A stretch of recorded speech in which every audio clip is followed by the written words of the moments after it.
From the St. Louis Public Radio newsroom, this is The Gateway. It's Tuesday, June 4th. I'm Abby Larico. Police did a worse job solving the murders of black people in St. Louis than white people over the last 10 years, according to an analysis of homicide data. And it doesn't seem to be the same amount of commitment to solving black crimes as it is of white crimes. Tom Scheck of APM Reports has more on the racial divide in homicide clearance rates, part of an investigation by St. Louis Public Radio, APM Reports, and the Marshall Project. That's coming up on The Gateway.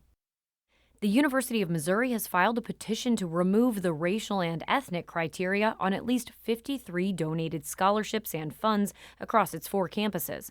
This comes a year after the U.S. Supreme Court outlawed race-based admissions. Caitlin McElwain has more. The petition referenced a letter from Missouri Attorney General Andrew Bailey that told Missouri institutions last year to immediately halt race-based standards in not only admissions, but also scholarships, programs, and employment. But attorney Stephen Hoffman in St. Louis says the university should keep giving race-based scholarships as the donors intended. There's nothing in the opinion from the Supreme Court in the case versus Harvard that talks about scholarships at all. It doesn't mention the word scholarship once in the opinion. Because it's not concerned about scholarships.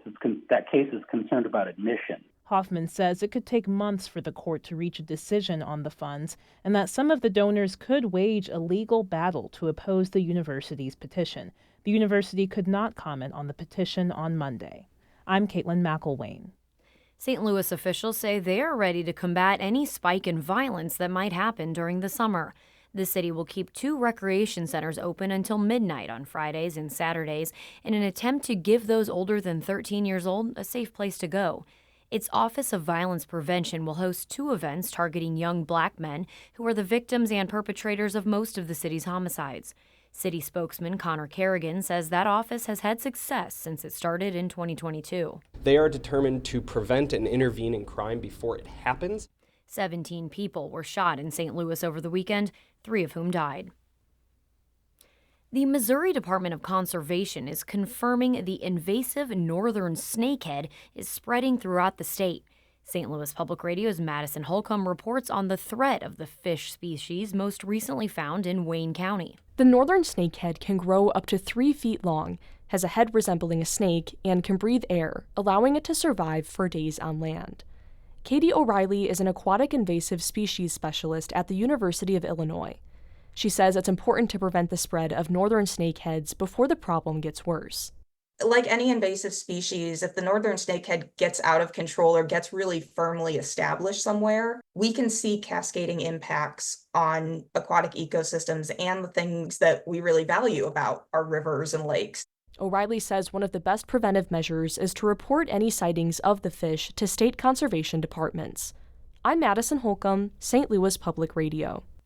St. Louis advocates are making a final push for an expanded Radiation Exposure Compensation Act. The Senate passed Missouri Republican Josh Hawley's legislation, which adds some St. Louis area zip codes. People with certain illnesses there could receive medical reimbursements. Missouri Republican State Representative Tricia Burns says U.S. House Speaker Mike Johnson needs to bring that bill to a vote. We have people dying. They are my friends. They are my family. It happened to all of us out here in Missouri, and we followed that trail, and the government lied to us the entire time. If Congress does not act, the Radiation Exposure Compensation Act will expire on June 10th. Plastics are so ubiquitous, researchers recently found tiny pieces of the substance in human testicles.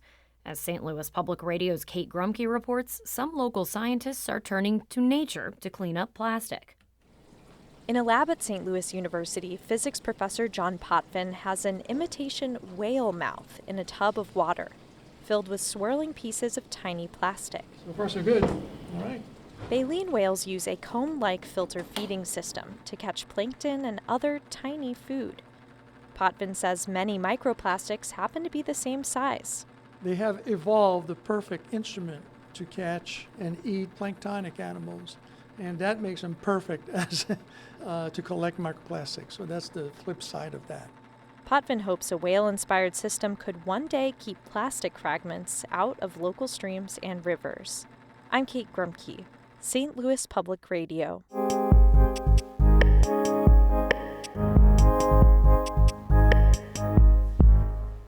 This week, we're taking a look at how the St. Louis Metropolitan Police Department handles homicide investigations.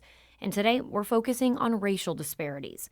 Our investigation with APM Reports and the Marshall Project found there were roughly 1,000 unsolved homicides involving black victims over the last 10 years. Tom Scheck with APM Reports takes us to a stretch of road in North St. Louis where black families rarely see justice. On a brisk February morning, Erica Jones walks the sidewalk on Schulte Avenue, a 2-block street in the Walnut Park West neighborhood. 9 years ago, Jones's 24-year-old daughter, Whitney Brown, and Brown's friend were gunned down where Jones is standing. This is where she was laid.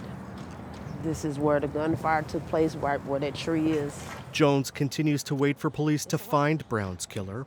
After the murders, police put on a full court press to solve the case. But it's now gone cold, and Jones describes police interaction as, "It's little to nothing. I don't know if you need to hire somebody else or if you need to hire more detectives or who it is that you need to call. But at the end of the day, a lot of us mothers just want some type of resolution." Jones isn't the only black family waiting for justice on Schulte Avenue. Here's Carlos Amos. His son Cartrell was killed in a home invasion in 2019, just steps away from where Jones stood. The detective over there who had the case, he didn't do nothing. And the contact just stopped completely. And here's Sharia Hawthorne describing the time after her son was killed in 2017 in an alley just down the block. "No one is ever questioning me about what happened to my son." And Calvin Fletcher, whose brother Devin was killed alongside Whitney Brown. To not have any type of communication, for going on 9 years after probably like a couple months, it's not a way to really do anything. I'm wondering how many actually homicides have they actually solved? The answer on Schulte Avenue is 0. An analysis of homicide data found 8 homicides occurred there since 2007. All of the victims were black, and none of the cases were solved. The homicides on Schulte Avenue reflect reality in St. Louis. Statistically, police did a worse job solving the murders of black people than whites over the last 10 years. That it doesn't seem to be the same amount of commitment to solving black crimes as it is of white crimes. Jamala Rogers is the co-founder of the Organization for Black Struggle. In a city where 9 out of 10 murder victims are black, a police department that's overwhelmingly white has struggled to solve those crimes. Our community has accepted this as the norm. And so, they might just resign themselves to the fact that, okay, it's never going to be solved. Our investigation has found a number of reasons police struggle to solve murders. Other factors include shoddy detective work, staffing issues, and backlogs in the crime lab.